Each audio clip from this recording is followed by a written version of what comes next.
Bom dia, igreja. A graça e a paz a todos. Sejam todos muito bem-vindos à nossa escola dominical nesse ano que está se iniciando. Que Deus abençoe a todos os seus sonhos, todos os seus projetos que está dentro do seu coração. Que todos os nossos sonhos e projetos possam estar diante da vontade de Deus. Que Deus abençoe a cada um de vocês. Amém? Hoje nossa lição ela vai falar sobre o que nós esperamos para esse ano que se inicia, né? Como não poderia deixar de ser, né, em meio a tantas festas, tantas comemorações, somos levados automaticamente a planejar os nossos objetivos para esse ano que se inicia, né? Isso é quase que automático, nós pensarmos em termos de futuro, o que nós vamos realizar nesse ano que vai se iniciar. É claro que cada um de nós traz dentro de si experiências boas e ruins, causadas por situações que vivemos ou ainda estamos vivendo em decorrer do ano que se passou. Esse com certeza não foi um ano muito fácil para a nossa sociedade brasileira, não só aqui no Brasil, mas em todo o mundo, né? Por conta dessa pandemia, né, que nós estamos vivendo, né? Nós estamos quase saindo aí dessa pandemia, né?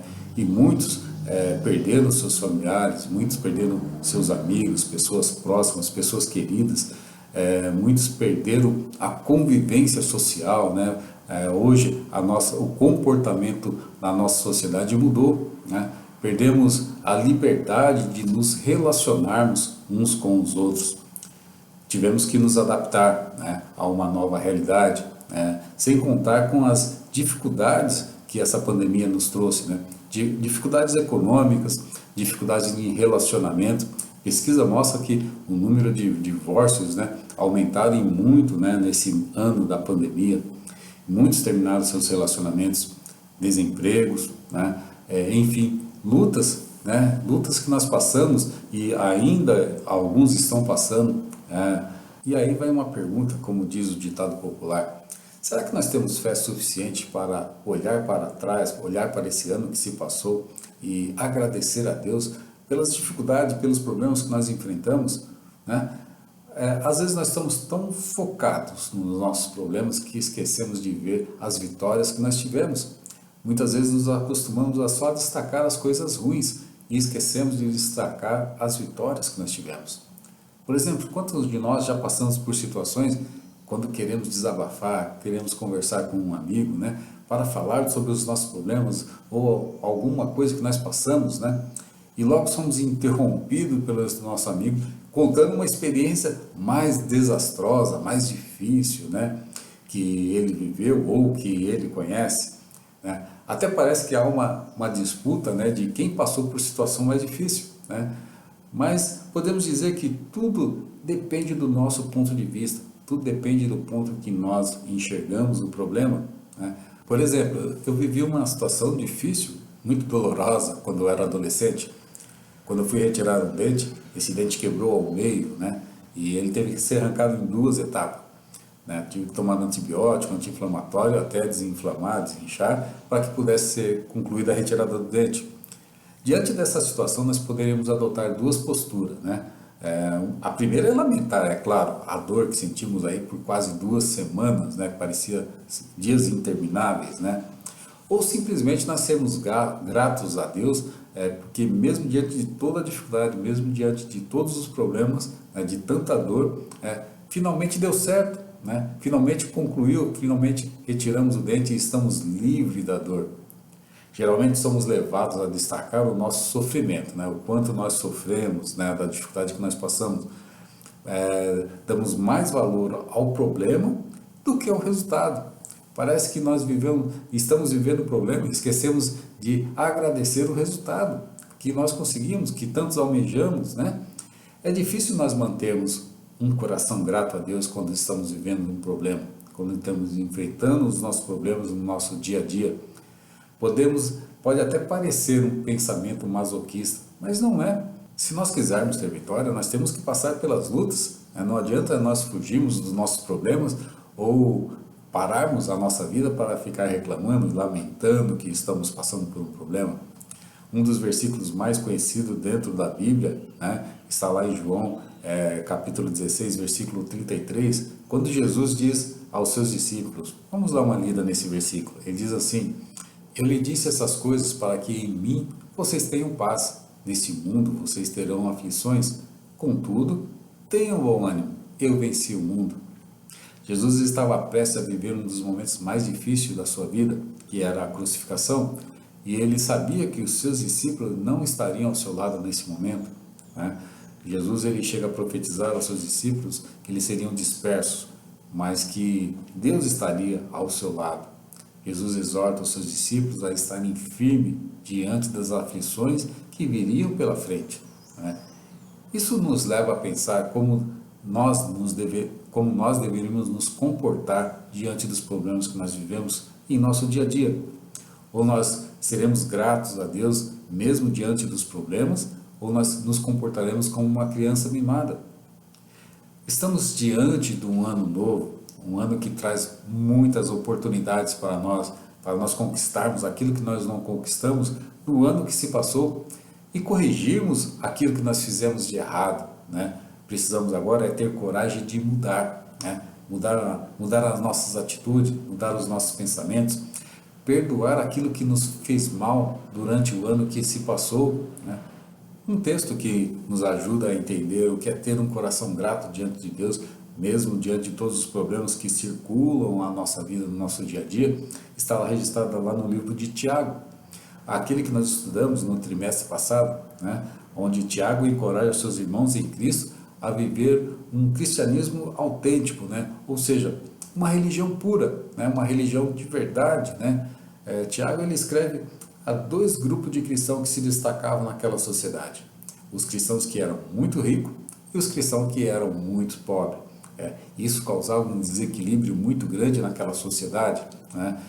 Muitos conflitos sociais, muita discriminação, muitos preconceitos, direitos dos trabalhadores que não eram respeitados, né? A falta de compaixão entre eles, brigas que terminavam na justiça, maledicência entre eles. Podemos dizer que os cristãos passavam por um grande período de provação gerada por aquela sociedade. Mas Tiago, ele ressalta que o seu comportamento, o comportamento do cristão, aqueles irmãos, não poderiam seguir as regras impostas por aquela sociedade. Vamos ler o texto lá de Tiago, capítulo 1, do versículo 2 até o versículo 4. Ele diz assim: meus irmãos, considerem motivo de grande alegria o fato de passarem por diversas provações, pois vocês sabem que a prova da sua fé produz a perseverança.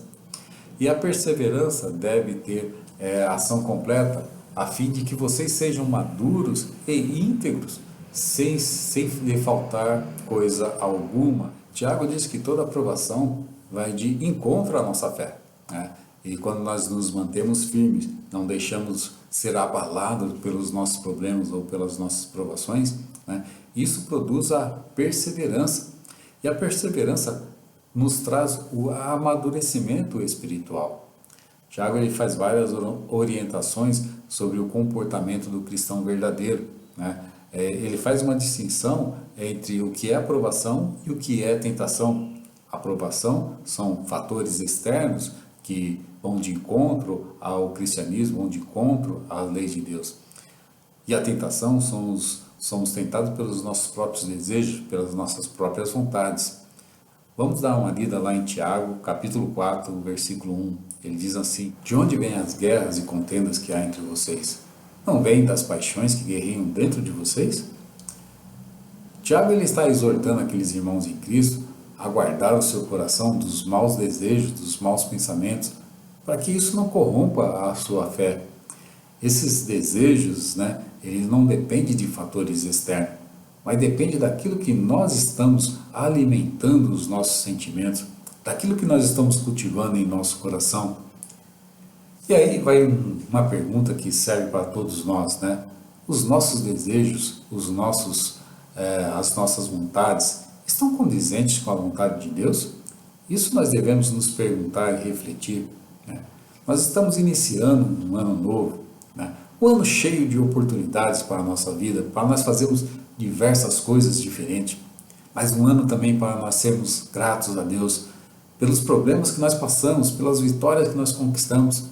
e pelos problemas e vitórias que nós vamos passar durante esse ano que se inicia, né? Nós temos que aprender a ter esse coração grato. Outro ponto de vista importante é nós não deixarmos Deus fora dos nossos planos, dos nossos sonhos para esse ano que se inicia, é nós reconhecermos a nossa dependência dele, né? Nada acontece em nossa vida sem que Deus permita. É claro que nós vamos sofrer as consequências das nossas escolhas, quer sejam escolhas boas ou quer sejam escolhas ruins, nós vamos arcar com essas consequências. Quando nós entendemos que Deus deve fazer parte das nossas escolhas, aí tudo vai bem. Vamos dar uma lida lá em Tiago, capítulo 4, do versículo 13 até o versículo 17, para nós vermos como é importante Deus fazer parte dos nossos sonhos, Deus fazer parte dos nossos projetos.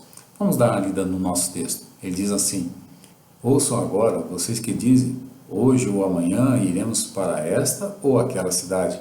Passaremos um ano ali, faremos negócio e ganharemos dinheiro. Vocês nem sabem o que lhes acontecerá amanhã. O que é a sua vida? Vocês são como a neblina que aparece por um pouco de tempo e depois se dissipa. Ao invés disso, deveriam dizer: se o Senhor quiser, viveremos e faremos isso ou aquilo. Agora, porém, vocês se vangloriam das suas pretensões. Toda vanglória como esta é maligna. Pense nisso, pois quem sabe o que deve fazer o bem e não o faz, comete pecado. Devemos ter em mente, em nossos corações, que tudo provém de Deus, né? Se nós não conseguimos algo que nós estamos desejando muito, né, que nós batalhamos muito para ter e não temos, pode ser que Deus esteja preservando a nossa vida, como no caso do texto que nós acabamos de ler, né? Aqueles homens estavam com seus corações voltados a ganhar dinheiro, né? E isso estava levando a uma arrogância muito grande, que estava cada vez mais distanciando aqueles homens da presença de Deus, porque eles estavam confiando mais em si, né, do que na dependência de Deus. E para concluir, que possamos ter um coração grato a Deus pelas lutas e pelas vitórias que tivemos no decorrer desse ano que se passou e pelas oportunidades que surgirão no decorrer desse ano. E principalmente, que Deus possa fazer parte dos nossos sonhos e dos nossos planos nesse ano que se inicia. Que Deus abençoe a todos e um feliz ano novo. Amém?